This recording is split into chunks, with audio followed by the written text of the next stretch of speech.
Hello everyone, we're Starting the Drug Gamer here and welcome back to Katawa Shoujo. Last time, Vin got yelled at by the teacher. Quite a bit happened. We had to not conform. What's the word I'm looking for? Comfort. Ah. We had to go make Vin a bit happier. There we go. First day of summer vacation is a disappointment. I woke up, water came down from the Indian sky in biblical proportions. I was optimistic at the time. A quick summer shower, I thought. Towards the vein for a few minutes, then it's gone. No such luck. Rainwater is relentlessly pouring down from the blue-gray sky outside, streaming down the glass of my window in small brooks and rivers, and gathering together to form miniature ponds on the walkways. Just like that, it has done for the past 2.5 hours. So I've been half-assly cleaning up in between half-assly reading a book, packing my stuff on the side when I got bored of the first two. The weather drags my spirits pretty down too, making it harder to do anything properly. Something bumping quite loudly against my door rouses me from my apathy. I hope it's not Kenji and his crazy indoor bowling alley. I would believe it. I hear normal sounds from the corridor until I walk to the door and open it. Good. I wish seeing her invoked some more emotion in me, but for one, I'm too surprised that she came to see me, and for two, she is soaking wet. Her uniform shirt is drenched and she is standing in a self-created puddle. Droplets of rainwater are dripping from her short bangs and sliding down her nose until they fall down from the tip. One by one. Hi. How are you feeling? Medium normal. The relative questionability of her statement aside, she sure doesn't look too good. You're all wet. It's because it came from the outside. Do you know it? Why'd you be outside? It's raining buckets out there if you hadn't noticed. I haven't. It's raining pretty hard though. I was on a walk. Is that what you call wallowing in self-pity? Do you think I'm pitiful? No, I imply that you think you are. I'm not. And rain is not a sad thing. Don't you ever walk in the rain? I do, but only with proper equipment like an umbrella. You'll just need to imagine you have a blue umbrella with white straps. It might be tough when rain is falling on my head. Just imagine harder. Yeah, she's definitely back to normal. Those half-sarcastic, inconsiderate remarks that usually push my buttons. Even though she doesn't mean it, that vacant, spaced-out stare that always expects more than it gives. It's so very much like her. I may need to come in. I need some help with this water. And clothes I'm wearing. My brain quickly solves this equation, and I stumble with my words, a stark display of my contrast against Rin's easygoing self-invitation. But Emmy shakes her head vehemently, causing water to sprinkle everywhere. She left. Besides, she would just worry and fuss until she could not worry or fuss anymore. Which always takes a troublesomely long time. It's in fact longer than I want to hear her fussing, and I thought you probably are not the fussy kind. Well, it's nice that we are close enough? She slips down my desk with a squishy sound. Her silk clothes are making the desk and everything on it wet, but she doesn't care. Okay, fine, I'll help you out. I have a towel somewhere. Do you want dry clothes? Is the uniform fine? I'm taller than you, but everything is fine. With a little searching, I found a fresh uniform and a fluffy towel from the depths of my closet. The towel in one hand and the uniform in the other, I turned to face Vin again, uncertain of the next step. There's something wrong with me, a normal guy though, just stop worrying, it's not a problem. She probably could see right through my hesitant demeanor. As if I was completely transparent to her. Push my anxiety away and concentrate on the 8 buttons lying on the shirt, just like mine has. One of the first buttons is an obstacle. After getting it over, I undo the others with slightly less shaky hands.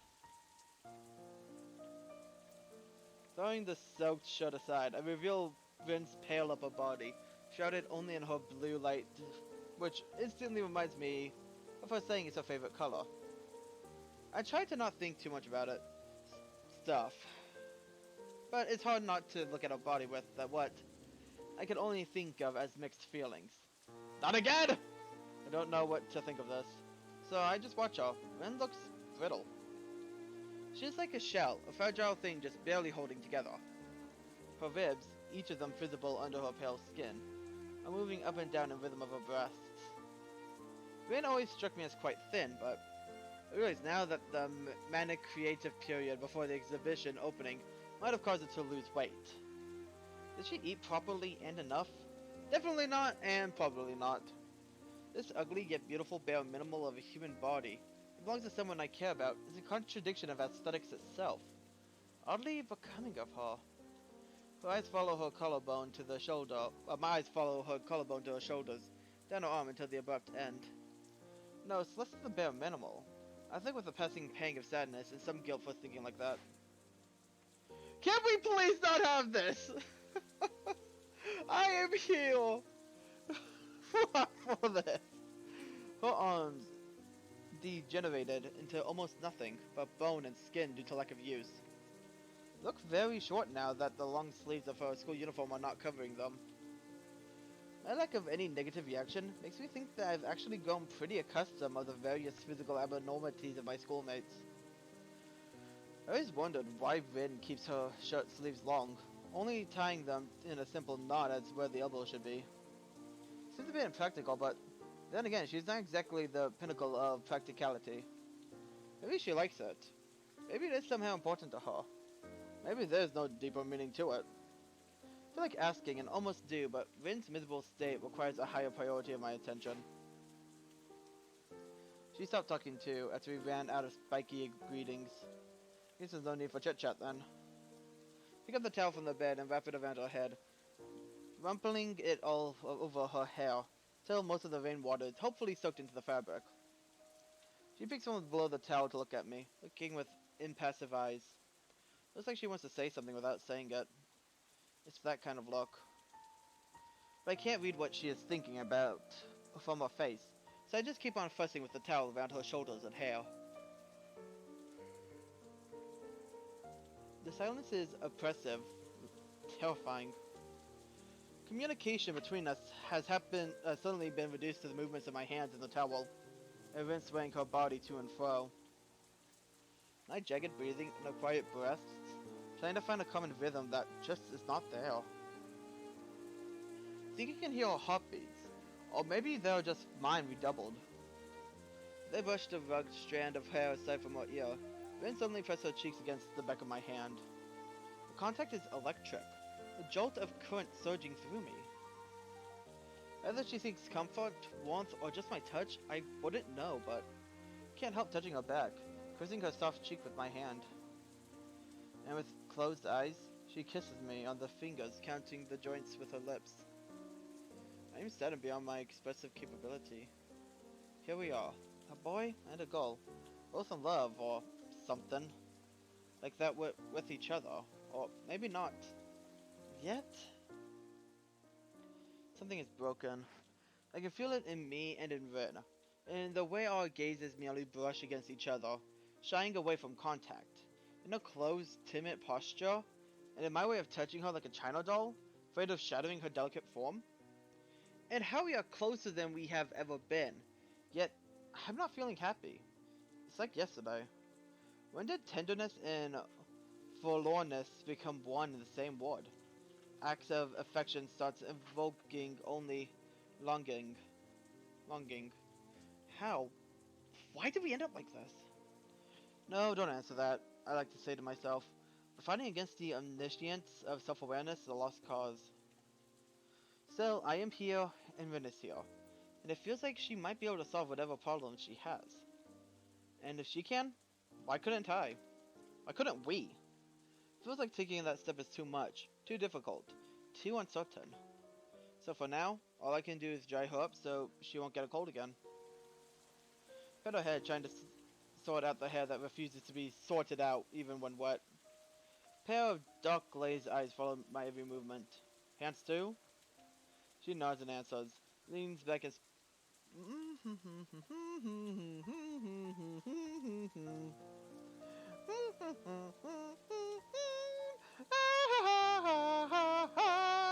I don't want to read this anymore. I move automatically without thinking, even though I should. I should talk to her about this, or at least about something. I mean, to be fair, we already, you know, so... Silence is a spell, a pact that has bound us to this private world, made of the dull sound of rainfall, and the sort feel of her skin against my fingers. The button of a charger is fastened tight, but it opens surprisingly easily. Slipping them off is hard, mostly because she is sitting on them. There's no intention of standing up to ease my task. There we go. Yep. I kneel down comfortably and titillatingly between her legs so I can quickly dry her bare feet, remembering that they are so important to her as hands are to me. As I walk the towel up her ankles, Ren brushes her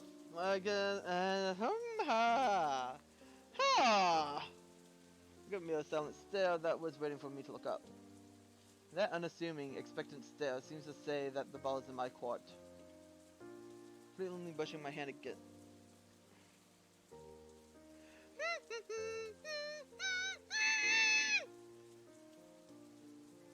I did this then.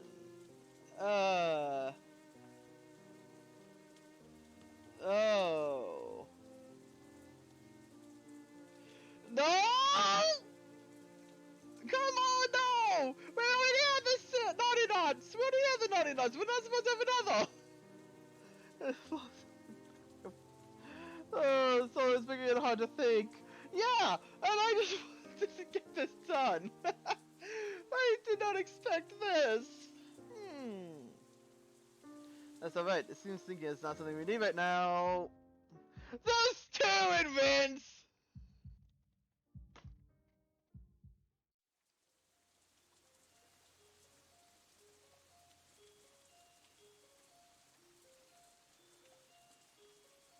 Present. Present is a feeling and vague concept at best. The moment between the past and the future, it doesn't really mean anything.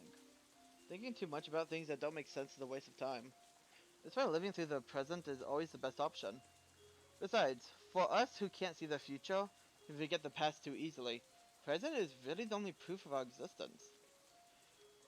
Even though existence will go on even if you forget about it for a while, it's good to seize the day at least every once in a while.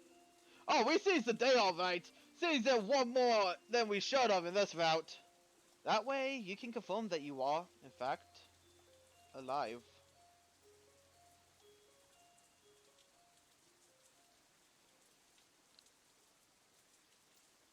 I am pretty sure that the girl who is standing there, staring out of the window of my room, has a much better grasp of present than I do. As for me, well, right now, I'm somewhat confused by my present state, since I should try to locate my shot and... But I just can't stop looking at her. She is so close to the glass that her nose is probably going to leave a mark.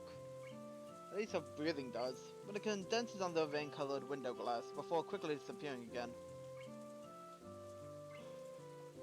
My shuffling around to get dressed doesn't arouse Rin from her contemplation, which is fine, really.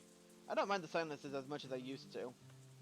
Only after I'm almost finished with buttoning my shirt does Rin say something, still without looking to turning to look at me. Let's go somewhere. Where? I can only assume that she is riding me and not the window still, but it's a fair guess. I know. What? Help me get dressed. I think today is the day. Come on, clothes. Clothes, clothes. What an impatient tone. I crouched down to pick up her from the floor which I had fallen, discarded in the haste of undressing and forgotten it there. Hanging it from between my fingers like a dead fish, and the same hesitation that grasped me when I was... Is intimacy really something that is difficult for me to handle? Come on, you got it off just fine. This is the same, the other way around. It's like talking backwards. What? The say, sti, tub, dra, seems hard, but it's easy. Perplexed by a sudden and prodigious display of, oh shit, mental processing capability, I forget to attempt reversing her gibberish back. I have no... Shit, I'm gonna have to find out later. Pretty sure I couldn't switch to talking backwards that fluid even with some practice. Could you repeat that? You say, see, tub, dry, smash. Got it. Fine, I'll give it a try. Rin was right. The locking mechanism is simple enough, and I get the little plastic hooks right on the third attempt. There. T. Sujad. To. Ot. Eva. You want. Now. Now you have to adjust it. What? Please stop that. I can't speak Backwardese. She shakes her head as if needing to banish the backward way of thinking with a physical gesture. I know a few people who could benefit from that kind of an ability. I got stuck. Now you have to adjust it. Adjust? That's what I said. No, that's what you meant. You know that they are fine. Oh, fine you say? And I had no idea what was supposed to be fine. I need to fling around her chest for a good while without really getting anywhere. Not that I would complain, but Rin does. Emmy's better at this than you are. Her patient tone ticks me off. Even though I can't really disagree, Rin suddenly seems to be in an awful hurry. Yeah, well, excuse me. Could that be because that she is a girl and she can actually relate? I don't think so. She has just about as much chest as you do. Ah! Got called out! Both of us, actually. Both Hasao and Emmy got called out. With her bra and breasts eventually fine, as they should, the rest of her clothes are considerably easier to put on. Nice! Now you don't have to worry about that. Rin launches towards the door even though her shirt is not even buttoned up all the way yet. Left with little choice, I ran after her. Do not wait! Do not run away! We need to catch up. As soon as I realized that we are heading for the same entrance leading to the forest, I think I know where Rin wanted to go. Although I couldn't say why she wanted to go there. Then again, you can't really assume my guesses to be anywhere near correct when Rin is cornered. Not even for a quite generous definition of correct. The forest behind the walls smells of rain. The last raindrops are still dripping from the wet undergrowth into the earth, despite the rain being gone for a while already. We stroll along with an unhurried pace that Rin sets, giving me time to take in the calming atmosphere. I think I can hear Rin saying hello to at least 3 different trees while she walks past them, but I ignore it, just like the trees do. She leads me to a narrow-sided path leading up to the hilltops as I guessed. Peek through the canopy trying to find a rainbow, but there doesn't seem to be one. Perfect weather for rainbows. Sun is shining low and the rain has passed not too long ago. Well, whatever. Lower my eyes from the treetops to see a gaunt back of the girl who is climbing up the hill slowly without losing her balance. A few steps ahead of me on the path, but still within my reach. I don't think I could ever reach a rainbow, but reaching Rin? It seems less impossible than it used to seem. The clear sky greeting us from above the meadow clearing seems vast and beautiful. A strong wind is hurling the rain clouds away from the town, to the other side of the mountains in the distance. The sight is pretty, but... A speck of white flies against the edge of my peripheral vision, but when I turn to look, it's already gone. Another follows, then a third. Before I realize it, dozens of almost invisible small tufts of white are flying all around us. Look, the flowers. Ah, I see it now. The sea of dandelions that covered the hilltops on our last visit have changed over the days. Where they were bright yellow before, they is now fully white. Some of the flowers have already shed their seeds, but many are still waiting for a suitable gust of wind. Today, those gusts are not in short demand. Every now and then they shake the grass thoroughly, and suddenly the air is thick with dandelion seeds. One by one, the seeds spread from the flower heads and are lifted away. A commonplace event, but one that seems to fascinate Rin for some reason. She's turning her head from side to side, marveling at the change happening all around her as the seeds fly away. I watch them too, following the white tufts floating with the wind towards the horizon, and imagine that I can see them even after they disappear from my sight. Hisao, what is it? Do you love me? I snapped to attention. To meet her sudden, very serious face that is not looking only at the flowers anymore. What a tough question, asked just like that, out of the blue. So, her bluntness compels me to answer rapidly. I don't know. Maybe I do. Maybe too rapidly. What does that mean? I don't know. Rin says, perhaps unhappy with my wishy-washy answer. I would be too. Me neither. I don't think I know much about love. It's fine, isn't it? How should I know? The shrug of her shoulders seemed to say, hesitating to give a formal answer. She stays silent for only a second long. Too long, but even that second isn't long enough for me to think ahead. I love you. Those three words freeze me in place, like a rabbit staring into headlights. But I'm not a rabbit. I'm just staring into Rin's eyes that seem far, far too impassive for what she just let out of her mouth. Rin looks pretty serious, though, until she sticks her tongue out, frowns a little, and confuses me even more than her words did. Why does she look mildly unhappy? Was it a confession of her deepest feelings? A test to see how I would react? To see how she would react? It tastes weird. Tastes? Yeah, so weird. She laughs, maybe nervously. That's what I wanted to think, but stops midway when she noticed how strange it sounds. Like, I don't know what... I don't think there is a word for this. Rin keeps on talking as though there's no meaning behind her words. Steady and careless words dropping from the same tongue that form the more important ones.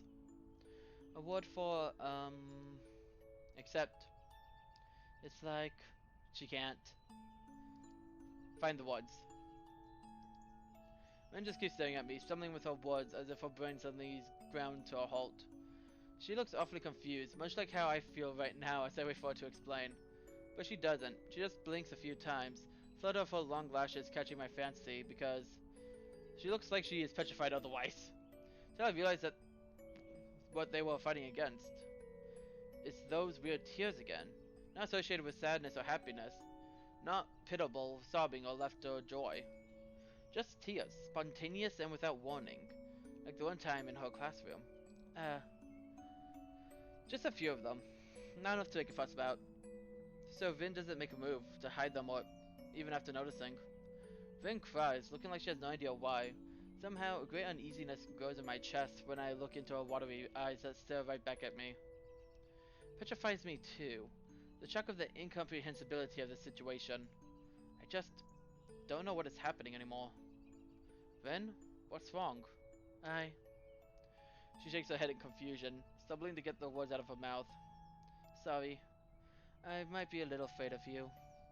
The words are muttered slowly, with a small voice that is disbelieving of what it's saying as I am. What? Why? I don't know. Saying that just made me feel like that.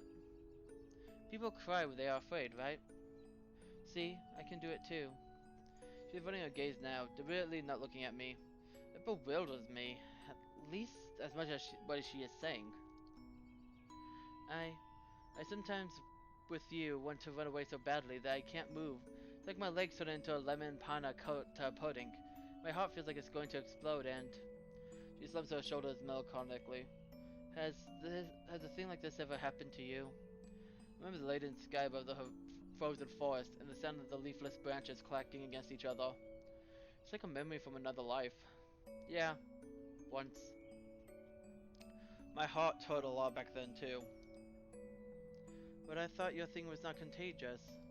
Shake my head and a tiny, slightly forced smile raised on my lips. The other element of my heart could very well be contagious and I wouldn't care a bit. What are you afraid of? I never thought I was scary. Ren shakes her head desperately, as if knowing that the tangle inside her mind won't be undone with just that. You make me feel like that I should be someone else than me. It's a scary thing. It happens when you're being nice to me, like yesterday. I never know what to do at times like that. It's hard. Her voice is barely audible, a whispered admission of something that is too embarrassing to even think about, not to mention to say out loud.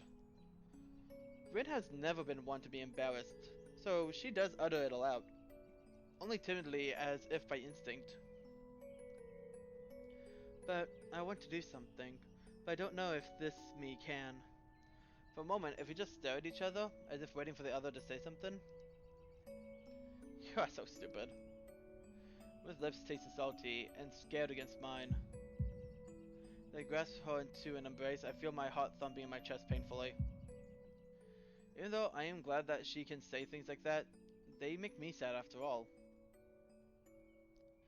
Rin's spirit, her passion, her strength, all those things that I hold dear are the ones I don't want to change. How should I treat them? Where are they headed to? Is that future irrevocably different from mine? That anxiety will never lose its grip on my heart, but I think I could learn to live with it. Slowly, the pain in my heart dies out, and it settles into the same rhythm as Vin's. We listened to that for some time. After our lips break apart, it takes a while for either of us to realize that we can say something now. See, you really are a kind person, even when you are not. It's the most scariest thing ever. I think that all I was afraid of was your kindness. Is it bad? Even if you're afraid? She thinks about this for a while, furrowing her brow as though this was some kind of hard math problem. No, I'm alright with it. It's fine, if it's you. Like a weight lifted from my chest, her words elate my heart, filling it with, I don't know, happiness? What else could it be? This time, my smile is genuine. Ren steps back, still smiling gently at me like I do at her. When she wipes her face on my shoulder, I pick up a round, plump dandelion clock, bring it to my pursed lips.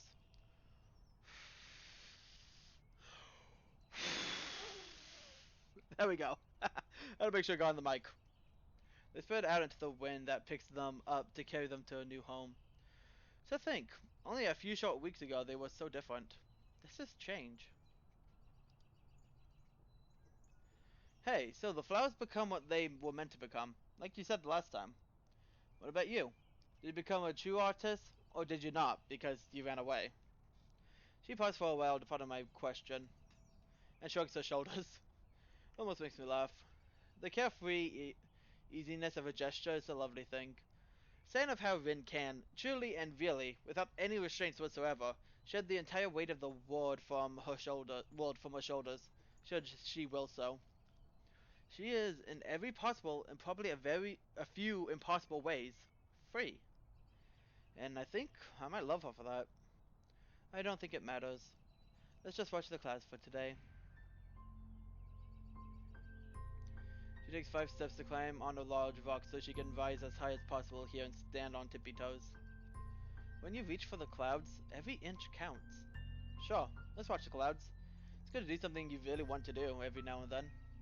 Yeah, you're probably right. I glance upwards at the blue sky opening high above us. It's a deep, Crowleyan vastness that spreads to fill my entire field of vision and beyond. Yet Vin stays on a rock, peering at the distant horizon where the rain clouds are drifting farther away from us. I have decided something. That dreamy voice of hers, spoken to the wind that carries it in my ears, is lacking resolve in tone, but is full of its meaning.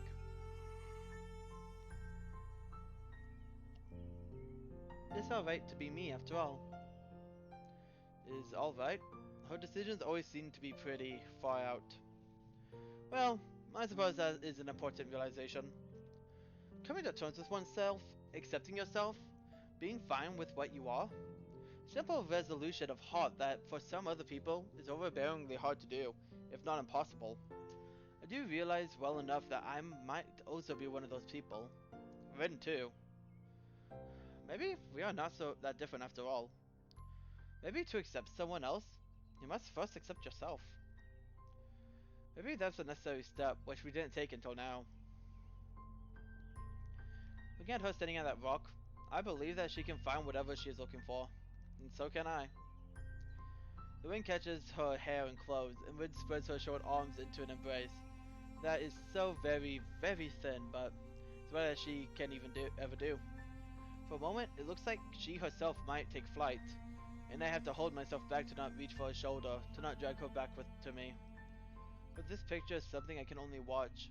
It is something for me to remember. Rin's sleeves are flapping freely in the wind, her hair wildly tousled by it, her skin touched by the setting sun. Her sleek form that I've come to adore is quivering in the cool wind. It carries the small white speckles past her, each a beginning of a new flower. All that is engraved inside my heart. Like those tiny seeds scattered into the wind. I'm sure that Rin can take her place in the world without the need to create her own outside of it. Maybe she believes it too, and standing as close to heaven as possible. She is giving the world a big hug. To me, it seems like the entire world really could fit it there, between those small arms of hers, instead of her all-encompassing embrace. Hisao? She looks at me in the same way she calls my name, carelessly over my shoulder with a strange happiness in her voice and her eyes. I gaze into those mysterious dark eyes that are curiously twinkling from below her urban hair. Although I'm too far from her to see it, I'm sure they are reflecting my image. What is it? What's the word for when it feels inside your heart that everything in the world is alright?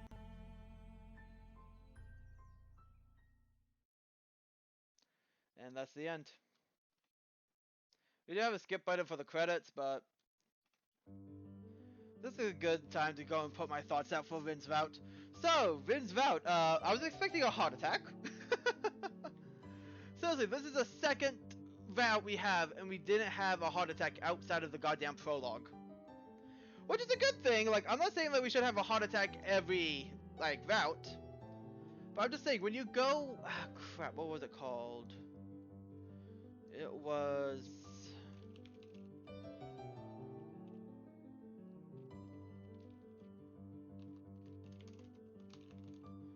crap, what was it? No, it's not that one. It was a phrase. I'm forgetting who it is. It was a Russian name. It was something gun where if you go and have an abnormal element in a scene, it has to be used by the end of that scene. So, for example, if you have a gun on the table, the gun has to be used by the end of the scene. And that is kind of something with this. I try to look it up, I can't find it. I can't think of what the actual thing is, but yeah, so I didn't actually get to see everything about that I wanted. But because of that, considering you mentioned that, oh yeah, like every week on Tuesday, Hisao needs to get a checkup. I thought, oh okay, we're most certainly gonna have a heart attack in this one, but no, we didn't, which is a good thing. Again, heart attacks are not good, but Rin is such a unique person, okay? uh, Even if some of the voices I had to do for that was not kind to my voice. But Rin, interesting character. She is more isolated than some of the other people, with like Hanako. Hanako was a lot more analytical than Rin was. Rin is very much... Well, you've seen. She's very much just off in her own little world. And it's interesting. I still prefer Hanako, I'm gonna say that. Rin I expected to be a bit more philosophical, which I guess in a way it was. Considering we had mentioning the freaking present. And just vast chasms, and it's just... Yeah. I also can't believe there's 2 sex scenes in that. I mean, 2 naughty knots in that. And I'm gonna have to check the gallery to see if those got added or not, because I am curious about that. But that's gonna be all for this time. This is Retank the Drug Gamer. I hope you enjoyed the series so far. And I hope you guys will enjoy when we come back here for Shizune's route. That one's going to be interesting. It's gonna take a lot longer. Honestly, that's going to be possibly the second longest Act 1, just because she has a very early presence. And a very big presence at that. So I'll see you guys then.